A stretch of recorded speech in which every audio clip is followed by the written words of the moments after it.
Olá, professor Cadu Carrilho na área, professor de Direito Empresarial. Vamos lá então, dando sequência ao nosso curso. Nós vamos agora entrar em um assunto extremamente importante, relevante e com um conteúdo bem extenso.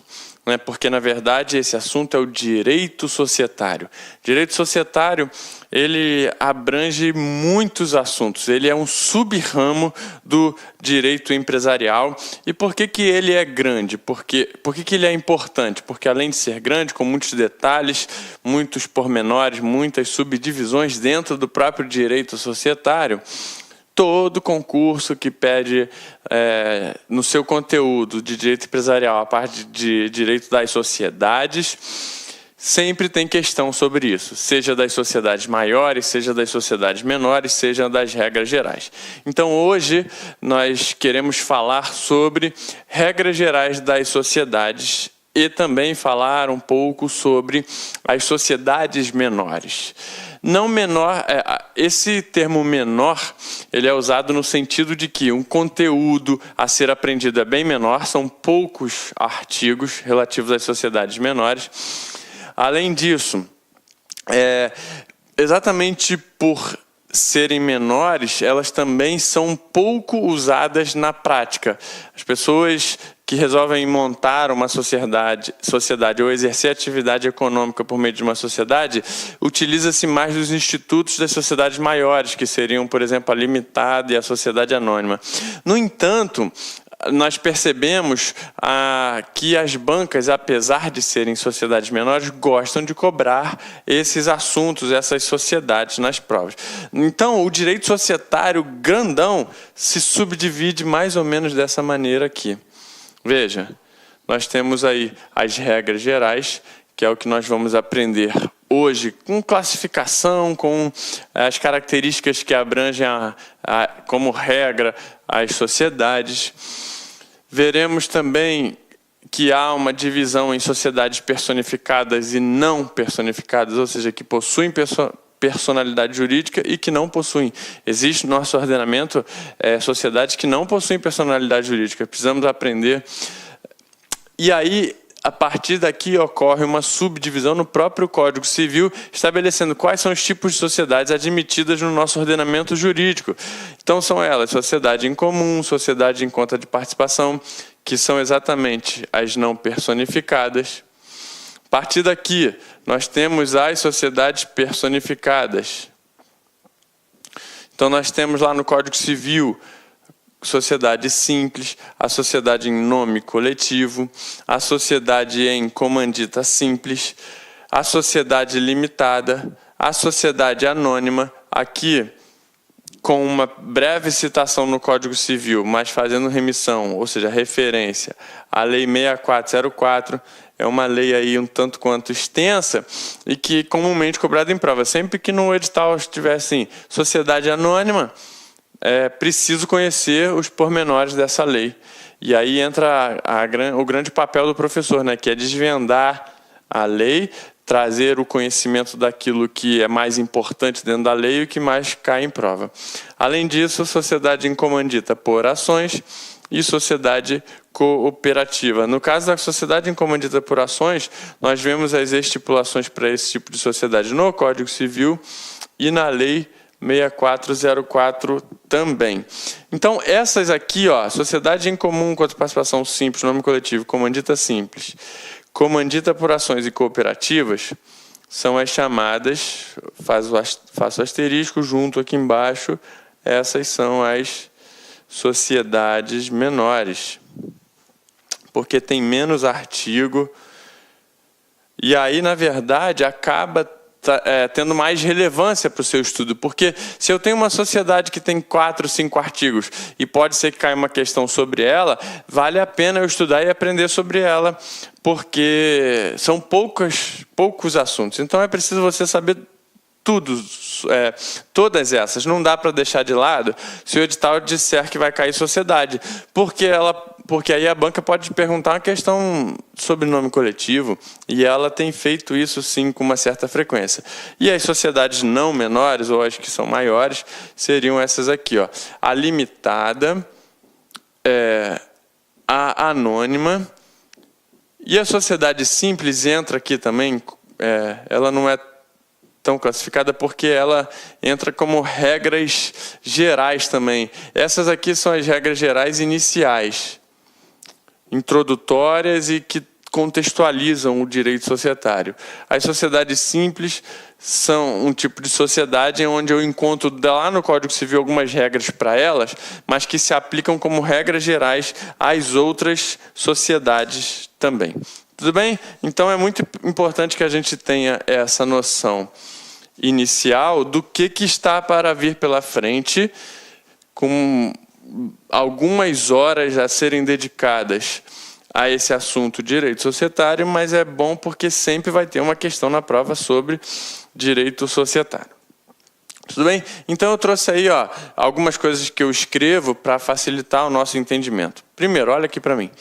Sociedades são pessoas jurídicas, ok? Beleza, quando a gente falou lá sobre a regra de empresário, a gente aprendeu que a definição de empresário do artigo 966 se aplica tanto ao empresário individual como à sociedade. Então, sociedades são pessoas jurídicas. E aí, são pessoas sujeitas de direitos e obrigações, assim como eu sou uma pessoa, só que física, tenho direitos e obrigações, a sociedade também é uma pessoa que tem direitos e obrigações. Tudo bem. Então, ela é uma pessoa jurídica. Perfeito. De direito público ou de direito privado? É importante conhecer essa classificação. Sociedade é pessoa jurídica de direito privado. Onde que está isso, professor? No próprio Código Civil. O Código Civil, no artigo 44, quando você estuda o direito civil, você vê lá, por exemplo, pessoas jurídicas. Aí quais são os tipos? As de direito público e direito privado. Quais são as de direito privado? Associações, fundações, partidos políticos, entidades religiosas, sociedades e EIRELI. Então está lá no artigo 44, inciso 2. Sociedades. Pessoa jurídica de direito privado. Então é exatamente o que eu escrevi aí. As sociedades são pessoas jurídicas de direito privado. Muito importante, já vi questão sobre isso. Formada pelo quê? Pela união de pessoas, de outras pessoas. Essas outras pessoas, em regras, podem ser física ou jurídica, ou seja, eu posso ter uma sociedade em que os sócios são pessoas físicas, posso. Eu posso ter uma sociedade em que os sócios são pessoas jurídicas, posso. Então, a regra é a união de pessoas, com a finalidade de obter lucro. O objetivo principal da sociedade não é altruístico, filantrópico ou qualquer outro nesse sentido, senão a obtenção do lucro. É claro que dentro dos ditames legais, dentro da livre iniciativa e respeitando a concorrência leal, mas o objetivo é o lucro. Vai ter lucro sempre? Não. Pode ter lucro ou prejuízo, mas o objetivo é o lucro. Ou seja, explorar uma atividade econômica para gerar e repartir o resultado entre seus membros. E apesar do objetivo ser o lucro, a gente vai ver que a regra ser a busca pelo lucro, a gente vai ver que tem um tipo de sociedade específica que não estabelece essa regra. O que eu quero que você entenda nesse início do direito societário é que eu estou trazendo à tona as regras gerais. Ou seja, sempre a gente vai encontrar uma exceção aqui e outra ali, inclusive são as exceções são os assuntos que as bancas gostam de cobrar. Ok? Mas aqui a gente está vendo as regras gerais que se aplicam pelo menos à maioria das sociedades. E é o que a doutrina traz, né? Então, é o resultado entre seus membros, chamados de sócios. Então, as pessoas que compõem o quadro societário de uma sociedade são chamadas de sócios. Esse resultado pode ser o lucro ou prejuízo. Então, a sociedade busca o lucro, no entanto, o resultado será partilhado entre os sócios. E esse resultado pode ser o lucro ou pode ser o prejuízo. Então, quais são as características da sociedade? Então, as sociedades são pessoas jurídicas de direito privado e diferenciam-se das associações e das fundações pelo cunho lucrativo que aquelas, ou seja, as sociedades, possuem caracterizado pelo exercício da atividade econômica. O que é atividade econômica? É exatamente o que a gente viu. Empresa, fator inerente às sociedades. As sociedades são formadas... Então, eu queria que você prestasse muita atenção nessa última frase aqui, que é uma definição doutrinária do que vem a ser sociedade, e traz as características que estabelecem que um determinado instituto é considerado uma sociedade. Diz assim, ó, as sociedades são formadas por meio de contrato. Então, em regra, existe um documento feito e assinado pelos seus sócios. Então, em regra, existem pessoas que vão compor aquela sociedade, que vão ser donas de um pedaço da sociedade, que por meio de sua própria vontade, ninguém obrigou ninguém a ser sócio.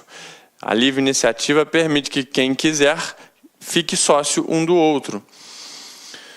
Se obrigam a contribuir para a formação do capital social. Então, aí mais uma característica: capital social faz parte da sociedade, exercendo atividade econômica, buscando lucro e visando repartir esse lucro.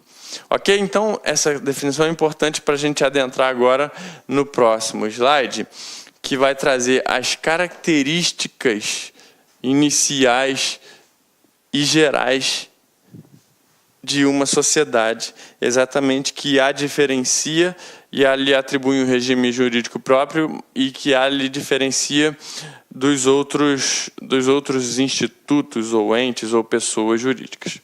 Então tá aí, ó, as características das sociedades. Além do exercício da atividade econômica, do conceito de sociedade, podemos observar alguns requisitos para sua composição. Então, as sociedades exercem atividade econômica. Além disso, nós temos aí, ó, são essas 5 características. A primeira delas é o contrato social em sentido amplo. O que é o contrato social? O contrato social é o documento, é um papel em que os sócios assinam lá esse papel, e a partir do momento em que eles assinam, eles passam a ser responsáveis e passam a ter direitos e obrigações entre eles. E em regra, a sociedade vai ter um contrato social em sentido amplo. Por que em sentido amplo? Porque existe o contrato social em sentido estrito. Então, o contrato social é aquele documento que constitui, ou seja, é o chamado ato... Olá, meus amigos, minhas amigas, sou o professor Luiz Antônio de Carvalho e com muito prazer, muita satisfação, estou aqui para convidar vocês a fazer um estudo direcionado, um estudo focado para o concurso da Cefaz Rio Grande do Sul 2018, para o cargo de auditor fiscal da Receita Estadual. Nós aqui da Lá Concursos, este ano 2018, nós fizemos aí nosso planejamento estratégico e decidimos entrar de cabeça em concurso de carreiras fiscais. E nós estamos fazendo, então, programas específicos. Nossa equipe de professores é top de linha, vocês viram a qualidade dessa aula demonstrativa aqui da Lá Concursos. E eu tenho certeza que estudando com planejamento, antecedência e foco, você vai ficar muito competitivo. Este curso nosso, pré-edital, da Secretaria de Fazenda do Rio Grande do Sul, nós temos um prazo de acesso um pouco mais longo, 6 meses. Durante esses 6 meses, é um curso pré-edital, você vai ter direito a todas as atualizações dentro do período de acesso. E vamos supor, você se matriculou hoje, semana que vem o edital foi publicado e está precisando de algum complemento no seu curso. Você pode ficar tranquilo, porque nós aqui da Lá Concursos, quase 10 anos no mercado, quase 10 anos no ar, nós vamos atualizar a custo zero, mas dentro do prazo de acesso. Professor, quanto custa tudo isso? Gente, apenas 10 parcelas de R$ 60. Você pode ter certeza absoluta que é o melhor custo-benefício do mercado Cefaz Rio Grande do Sul, aqui na Lá Concurso. Falando em Cefaz, nós temos um programa específico para carreiras fiscais coordenados pelo nosso grande mestre, professor André Fantoni. Nós já temos no site disponível, olha só, Cefaz Goiás, Cefaz DF, Cefaz Bahia, Cefaz Rio Grande do Sul e Cefaz Santa Catarina. 5 programas específicos aqui na Lá Concurso. Peço para vocês, mais um pedido, que se inscreva no nosso canal no YouTube e se inscreva também faça ser nosso seguidor no Instagram. Você sabe por quê? Todas as segundas-feiras, às 19h30, horário de Brasília, nós temos uma live que a gente fala sobre concurso de carreiras fiscais no Brasil todo. É uma aula, uma correção de uma prova, uma entrevista, alguma coisa nesse sentido. Todas as segundas-feiras nós temos esse canal de comunicação com os nossos queridos alunos do Brasil todo. Bacana, meus amigos? Um forte abraço e espero vocês. Fui, tchau!